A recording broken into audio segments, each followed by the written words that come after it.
dengan Pak Quraisy itu juga. Saya katakan, ini kan di banyak sekali ayat yang menyatakan bahwa nanti pada akhirnya mah semua agama ini kan buatan Tuhan semuanya. Apa ada di dunia bukan buatan Tuhan? Ada nggak sesuatu yang terjadi tidak dibuat Tuhan? Ada kan? Nasrani siapa bikin? Yahudi yang bikin. Hindu, Buddha, Sunda Wiwitan, Kejawen, Abangan, semuanya buatan Tuhan kok. Kenapa dibuat begitu? Ya sengaja biar rame. Namanya juga boleh. Nah, lalu pada akhirnya nanti bagaimana? Yang selamat siapa? Allah mengatakan, innal ladzina amanu wal ladzina hadu was-sabiuna wan nasara wal majus wal ladzina asyraku. Orang yang beriman, Yahudi, Paseban, Nasrani, Majusi, orang-orang yang menyembah berhala. Mana yang selamat? Innallaha yafsilu bainahum yaumal qiyamah. Allah yang menentukan siapa yang selamat di antara mereka nanti di hari kiamat, bukan sekarang. Bukan kamu yang menentukan neraka. Memangnya kamu Tuhan?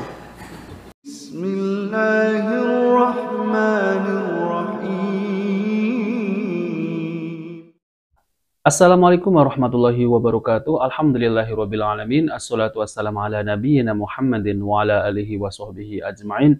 Amma ba'du. Teman-teman yang dimuliakan oleh Allah Subhanahu wa taala, kita bertemu kembali di channel Cahaya Hidayah. Jadi di video kali ini saya akan membahas yaitu tentang terkait masalah munculnya dai-dai liberal. Jadi perseteruan antara ahlul haq dengan ahlul batil itu akan terus berlangsung sampai hari kiamat. Lalu mukmin akan selalu bermusuhan dengan orang-orang kafir. Dan ahli tauhid akan bermusuhan dengan pengusung yaitu ahlus syirik. Lalu kemudian ahlus sunnah juga akan bermusuhan dengan ahlul bid'ah. Dan termasuk juga permusuhan antara kaum muslimin dengan komunitas kaum munafik. Yaitu adalah orang liberal yang mengaku Islam. Jadi teman-teman, kita ini harus bersyukur kepada Allah Subhanahu wa taala karena kita ini ada di posisi muslim yang baik. Yaitu muslim ahlus sunnah, bukan syiah, bukan liberal, dan bukan pembela syirik ataupun pembela bid'ah. Jadi teman-teman, kelompok JIL, jaringan Islam liberal yang ada di Indonesia ini adalah komunitas yang sangat kecil sekali. Itu pun sebagian besar itu ada di kampus-kampus. Namun teman-teman, kelompok JIL ini memang selalu membuat sensasi kontroversial yang memancing emosi kaum muslimin. Nah oke teman-teman, jadi untuk video kali ini, saya akan tampilkan ya penjelasan dari Ustadz Dr. Firanda Andirja MA, hafidhahullah ta'ala, yaitu tentang terkait masalah JIL, yaitu jaringan Islam liberal. Oke teman-teman, kita langsung saja, mari kita simak videonya. Toleransi, masing-masing menjalankan agamanya, ya, nggak jadi masalah seperti itu. Nabi membiarkan orang-orang Yahudi beribadah dengan gaya mereka, tetapi Nabi tetap berdakwah, mengingatkan mereka bahwasanya Yahudi itu orang-orang musyrik. Nabi menyuruh mereka untuk masuk Islam, tapi Nabi tidak melarang mereka untuk beribadah. Silakan beribadah dengan gaya mereka, silakan mengadakan ritual mereka. Ya, Nabi toleransi dengan mereka. Padahal Nabi sebagai kepala negara, ya. Tetapi Nabi terus mendakwahi mereka. Namun ada aturan-aturan khusus yang dimana tidak bisa diganggu-gugat. Ya, berkaitan dengan masalah hubungan antara kafir dengan muslim. Ya. Intinya maksud saya, ya. Kalau pluralisme maksudnya adanya sebatas pada toleransi dengan batasan-batasan yang jelas, maka ini tidak jadi problem, nggak jadi masalah. Ya. Sebagaimana Nabi membiarkan orang Yahudi beribadah, disertai dengan Nabi mendakwahi mereka agar mereka masuk Islam. Yang jadi masalah pluralisme dalam makna yang lain, toleransi kebablasan yang diserukan oleh dai-dai liberal, sehingga menganggap bahwasanya semua agama sama, semua agama benar. Tidak ada toleransi, tidak ada pembatas, ya. Sehingga silakan kalau ada acara Natalan ikut Natalan. Nah ini yang ya, bermasalah, ada acara keagamaan agama lain silakan ikut. Ya. Apa sih toleransi itu? Kita menghormati, kita beda, baru kita menghormati, namanya toleransi. Nah kalau kita sudah gabung sama mereka itu namanya bukan toleransi lagi, itu namanya telur asin.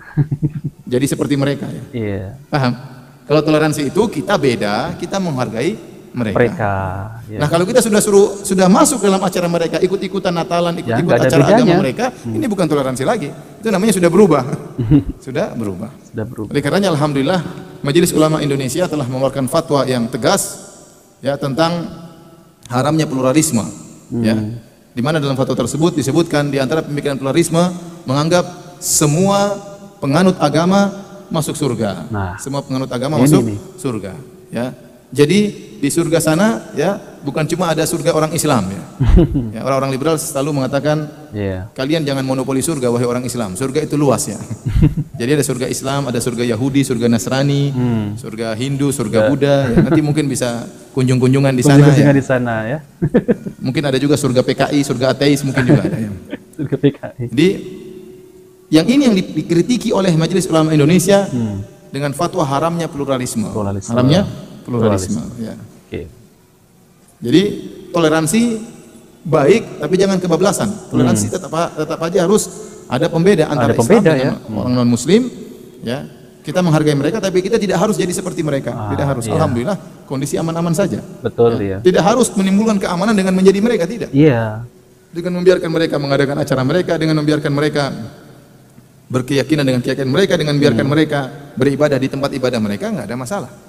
Itu toleransi yang benar. Karena kalau sudah gabung bukan namanya toleransi lagi, tapi berubah, ya. Berubah. Baik, hadirin dan hadirat yang dirahmati Allah Subhanahu wa taala, fatwa MUI ini tentang haramnya pluralisme dijadikan bahan ejekan oleh mereka, ya. Jadi jadikan bahan ejekan oleh mereka dengan mengatakan, ya, pluralisme itu maknanya luas, ya, tidak sebagaimana didefinisikan oleh Majelis Ulama Indonesia, dan macam-macam mereka berkicau untuk mementahkan fatwa Majelis Ulama Indonesia, ya. Oleh karena kita mendukung fatwa MUI tentang haramnya pluralisme, meskipun saya sendiri mengatakan fatwa MUI tentang haramnya pluralisme kurang sangar, ya. Kurang sangar. Karena judulnya cuma haram pluralisme. Sebenarnya pluralisme itu bukan haram saja, tetapi kekufuran. Pluralisme itu kekufuran. Tingkat haram yang paling tinggi yaitu kekufuran. Karena meyakini agama lain masuk surga, itu kekufuran. Iya, jelas, ya. Berarti mendustakan ayat-ayat dalam Al-Quran begitu banyak yang menyatakan ahlul kitab di neraka jahanam, yang menyatakan orang musyrikin di neraka jahanam. Kita tolak semuanya, kita mengatakan semua agama masuk surga. Jadi membenarkan pluralisme, mengkonsekuensikan, membantah dan menolak puluhan ayat. Ratusan hadis ditolak, melazimkan demikian. Melazimkan demikian. Maka pluralisme itu bukan cuma haram, tapi apa? Kekufuran. Kufur. Tapi alhamdulillah MUI sudah keluarkan haram, ya, masih mending, ya. Ya, tapi kalau bisa ditingkatkan kafir, kufur lebih bagus. Lebih bagus. Karena pluralisme itu bukan cuma haram tapi kekufuran. Oh iya, kita bicara tentang sejarah munculnya pluralisme atau liberalisme secara spesifik pluralisme. Kapan munculnya?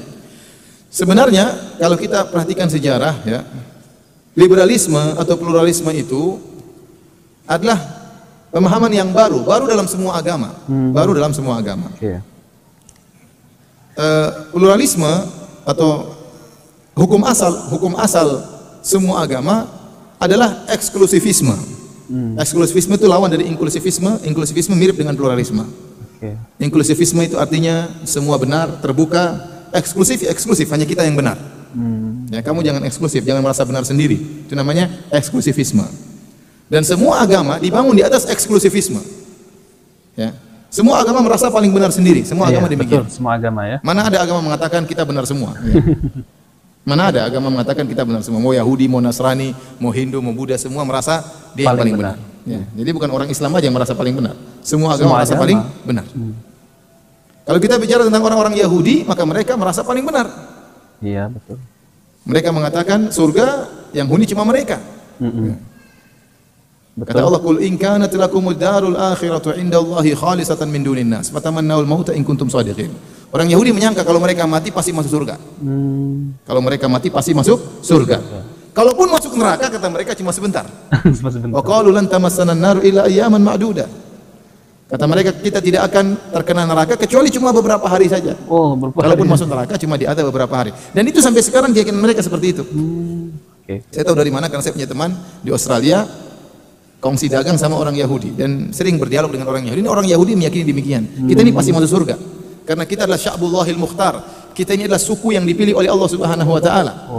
Allah hanya memandang suku Bani Israel. Adapun suku-suku di luar Bani Israel diciptakan oleh Allah untuk melayani Bani Israel.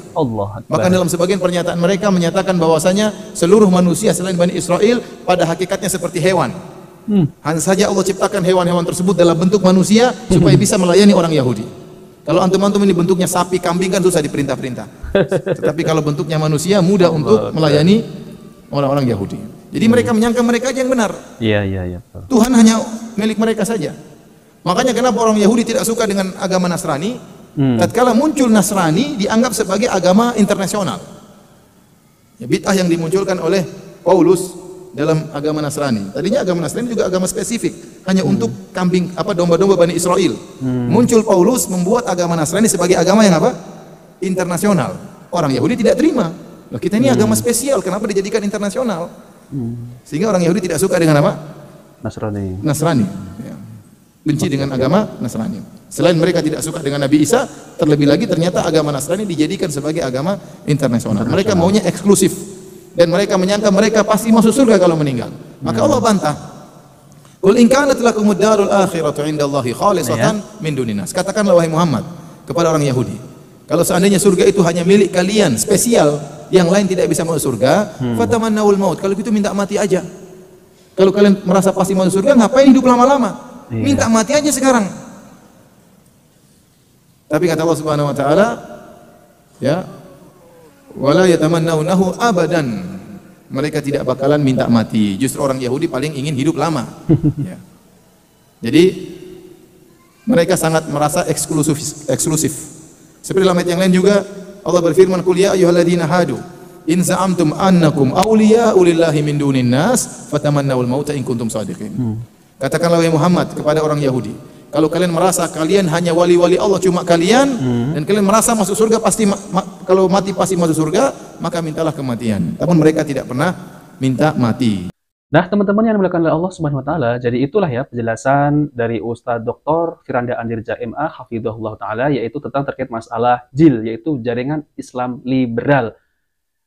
Nah, teman-teman, kalau kita lihat memang sekarang ini banyak bermunculan ya, yaitu dai-dai liberal. Mereka ini mengatakan bahwa agama semua ini sama dan kemudian semua agama ini masuk surga. Ini jelas-jelas kekufuran ya teman-teman, karena di dalam Al-Qur'an itu Yahudi dan Nasrani ini jelas-jelas adalah orang-orang kafir yang jelas-jelas kekal di dalam neraka. Lalu kemudian ada seorang dai liberal yang mengatakan bahwa semua agama masuk surga. Ini dari mana kalau bukan dari orang-orang liberal tersebut ini? Ya memang MUI ini sudah mengeluarkan fatwa ya bahwa pluralisme ini diharamkan ya karena mereka ini mengusung tentang terkait masalah semua agama sama dan semua agama masuk surga, dan ini jelas-jelas kekufuran. Namun MUI ini menyatakan bahwa pluralisme adalah haram. Nah teman-teman, jadi di zaman Nabi Shallallahu Alaihi Wasallam manusia yang paling banyak membuat konspirasi untuk menusuk kaum muslimin dari dalam ya, yaitu adalah orang-orang munafik. Kalau orang-orang munafik kita tarik ke zaman sekarang, itu adalah orang-orang yang mempunyai pemikiran liberal. Mereka ini KTP-nya Islam, mereka ini mengaku Muslim, mereka ini juga sholat berjamaah, namun mereka ini sangat membenci Islam. Nah itulah ya gambaran orang-orang munafik. Kalau di zaman sekarang adalah orang-orang liberal, suka membuat kontroversial di tengah-tengah kaum muslimin.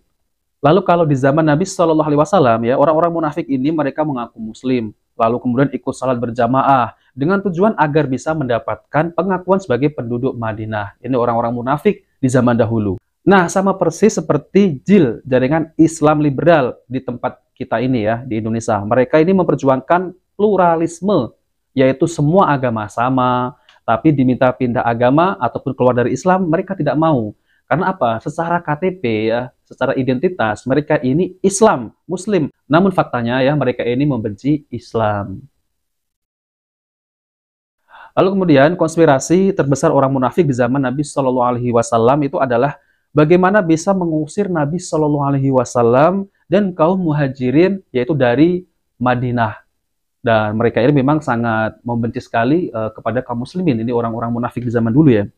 Sampai mereka mendirikan Masjid Diror ya. Masjid Diror ini didirikan oleh orang-orang munafik ya, agar mereka ini bisa membuat fitnah ataupun mereka tujuannya itu sebagai markas orang-orang Nasrani untuk mengintai kekuatan kaum muslimin di Madinah.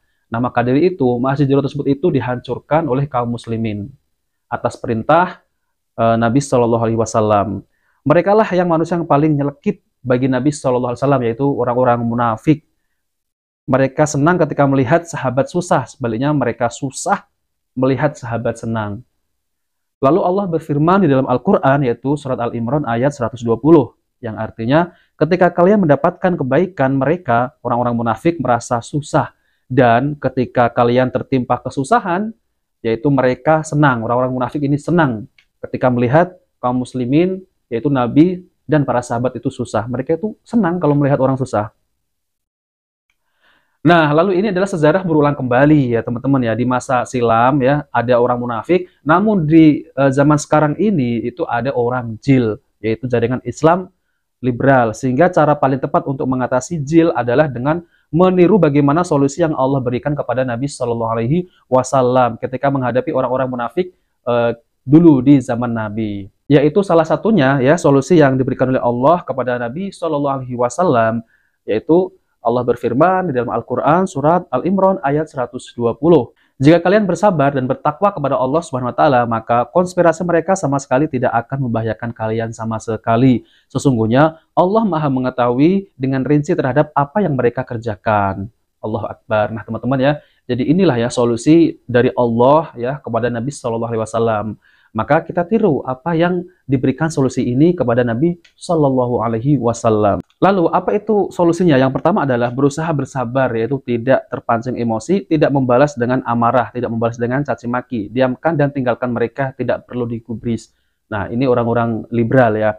Lalu yang kedua, berusaha bertakwa kepada Allah Subhanahu wa taala, kondisi kaum muslimin agar bertakwa kepada Allah, ajak mereka untuk bersama-sama mengikuti Al-Quran dan Sunnah Nabi Shallallahu Alaihi Wasallam, yaitu sesuai dengan pemahaman para sahabat, yaitu salafus soleh. Karena ini cara paling mujarab untuk membentengi akidah umat Islam, yaitu dari pengaruh pemikiran buruk orang-orang liberal ini. Jadi teman-teman yang dimuliakan oleh Allah Subhanahu Wa Taala, itulah ya penjelasan tentang terkait masalah Islam liberal. Ya, mereka ini memang dari dulu itu membuat konspirasi yang kontroversial, ya, yang selalu mengacau akidah kaum muslimin, bahwa mereka ini mengatakan semua agama sama, semua agama masuk surga, dan lain-lain. Bahkan di dalam ceramah tersebut juga ya, itu malah lebih membela orang-orang Yahudi daripada orang Islam ya. Seakan-akan orang-orang Yahudi ini diperangi oleh kaum muslimin ketika Nabi Shallallahu Alaihi Wasallam itu di Madinah. Mereka ini memang jelas membela orang-orang kafir daripada orang Islam. Namun sejatinya mereka ini memang tidak suka. Walaupun mereka ini KTP-nya Islam, namun mereka ini menunjukkan kepada kaum muslimin ini bahwa mereka itu membenci Islam. Dan ini sangat berbahaya pemikiran semacam ini. Nah, oke teman-teman, itu saja yang bisa saya sampaikan. Kita ini ya harus berhati-hati dengan jil ya.